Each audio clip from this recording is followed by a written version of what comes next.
baie dankie vir dit wat vandag hier en almal van u meegewerk is met ons voorsitter. Ek nooi almal dan uit, geniet die program, die heerlike program en al die heerlike geniete wat hier vir ons voorsitter vandag.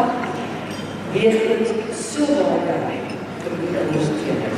Ons het die hoogste waardering daarvoor. Baie dankie. I looked around the room and I had the opportunity to walk around earlier.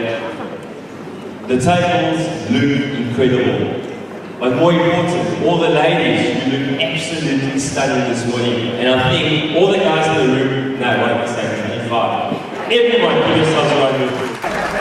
Ek sal nooit vergeet nie.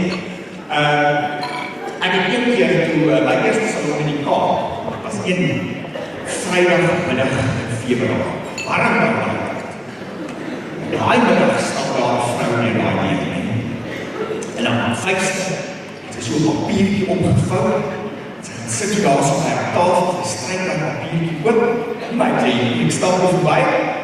Sien nou wat sy haar staan. Sy dink sy gaan hê.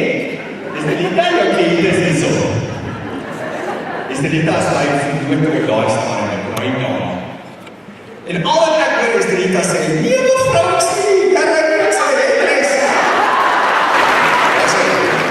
Dames en heren, nou roep ek vir Martin Pansengrip, redakteur van Rooi Rose, maar die verhoog om 'n check te oorhandig aan Elise Berg van Kansa. Die check het gekom, ek neem aan die bankbalans is reg.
Die winnaar is kaartjie nommer 770, Rian Moore.